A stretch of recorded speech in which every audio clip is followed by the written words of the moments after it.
جن لوگوں کو ایم کیو ایم پاکستان دے دی گئی، ذرا ایک نظر ان پہ ڈالتے ہیں. اور یہ بات میں نے 4 سال پہلے نہیں کی، میں لحاظ کر رہا تھا، میں خیال کر رہا تھا، لیکن آج میں مجبور ہو کر یہ بات کہنے جا رہا ہوں. اور یہ ساری باتیں اب جو میں کہنے جا رہا ہوں میں مجبور ہو کر، کیونکہ اس پاکستان کا نقصان ہو رہا ہے اور میری کمیونٹی کا نقصان ہو رہا ہے. میری کمیونٹی، میری مہاجر قوم کا نام استعمال کیا جا رہا ہے، اس لیے مجبور ہو کر میں آج یہ بات کہنے پر مجبور ہوں. اور وہ کیا؟ یہ جو ایم کیو ایم پاکستان بنائی گئی ہے، اس کی سربراہ کون ہے؟ ایم کیو ایم پاکستان کے سربراہ خالد مقبول صدیقی صاحب ہیں. چلو میں ان کو بھائی کہہ کے بلاتا ہوں، خالد مقبول صدیقی بھائی ہیں اس ایم کیو ایم پاکستان کے سربراہ. یہ کون ہے خالد مقبول صدیقی بھائی؟ خالد مقبول صدیقی بھائی وہ ہیں جو سن 2000 میں انڈیا گئے الطاف حسین کی انسٹرکشنز پر، اور وہاں پہ رو کے ساتھ بیٹھ کر وہاں انڈیا میں وہاں کی میڈیا کے سامنے انہوں نے پاکستان کے خلاف بات کی اور اپنا پاکستانی پاسپورٹ پھاڑ دیا. اور وہاں سے پاکستان آنے کے بجائے انڈینز نے ان کو انڈین ڈپلومیٹک پاسپورٹ ایشو کیا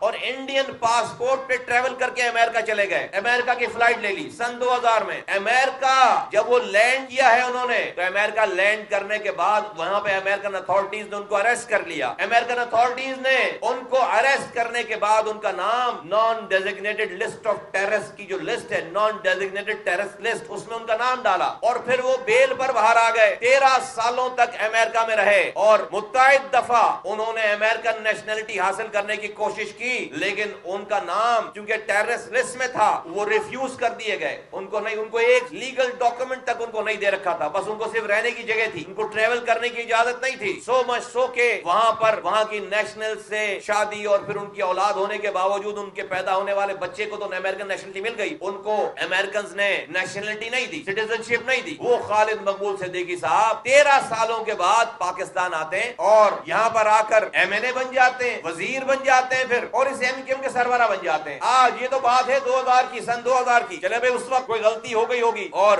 آج اس کا کوئی تعلق نہیں ہوگا. سن 2020 میں ابھی اسی سال چند مہینے پہلے کراچی سے رو کے سلیپر سیلز کے رو کے کارندے ایجنٹس پکڑے جاتے ہیں، جس کو کل دکھایا جا رہا ہے D G I S P R اور فورن منسٹر کی پریس کانفرنس میں. ان کے نام لیے جا رہے ہیں، ان میں سے ایک نام شاہد متحدہ ہیں جو کہ خالد مقبول صدیقی بھائی کے 30 سالہ پرانے ساتھی ہیں. ان کے پہلے گارڈ تھے، پھر اے پی ایم ایس او کے سینٹرل کیبنٹ میں تھے اور 30 سالوں سے خالد مقبول صدیقی بھائی کا اور ان کا ناتا ٹوٹا نہیں ہے. اس دن تک نہیں ٹوٹا جس دن تک وہ گرفتار ہوئے. عادل انصاری اوف جمی وہ ان کے ساتھ تھے. 30 سالوں سے خالد مقبول بھائی سے ان کا رابطہ تھا اور ان کا واسطہ ہے، ان کے گھر کے لوگ ایک طرح سے. یہ ابھی 2020 میں گرفتار ہوتے ہیں، اب سے چند ماہ پہلے، اور بڑی بڑی خبریں دکھی جاتی ہیں ہیڈ لائنوں میں، رو کے ایجنٹ گرفتار ہو گئے، ہتھیار برآمد ہو گیا، نقشے برآمد ہو گئے، پتہ نہیں کیا کچھ برآمد ہو گیا. آج D G I S P R, یہ ریاست اور حکومت کے نمائندے شاہ محمود قریشی صاحب جب پریس کانفرنس کر رہے ہیں شاہد متحدہ کی بات بتا رہے ہیں، تو اسی شاہد متحدہ نے اپنی جی آئی ٹی کے سامنے اپنی رپورٹ میں کہا ہے ہمیں کیسے پتا چلی بات ہم بتا دیں گے بعد میں، بات غلط ہو تو جو ہے وہ میں حاضر ہوں یہیں پر. انہوں نے اپنی رپورٹ میں اپنی پہلی بات میں کہا ہے کہ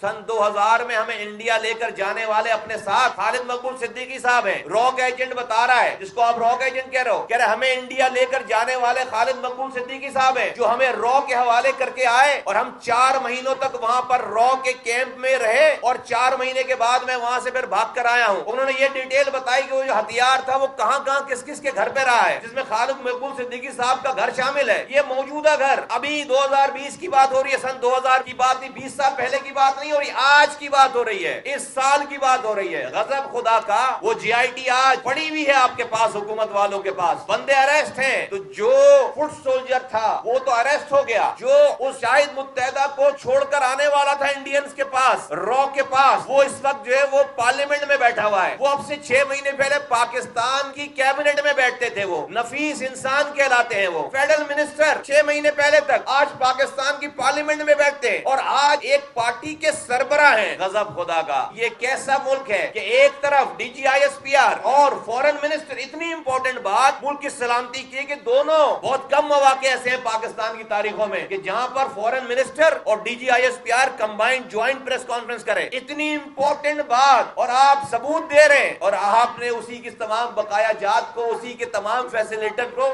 آپ نے پاکستان کی ایک پارٹی بنا کے دے رکھی ہے اور آپ وہ آج پارلیمنٹ میں بیٹھتے ہیں. وہ اب سے 6 مہینے پہلے وہ وفاقی حکومت کا حصہ تھے، منسٹر تھے. ایک لمحے کے لیے سوچو انڈیا میں کوئی پارٹی ہوتی جس کا آئی ایس آئی سے لنک نکل آتا،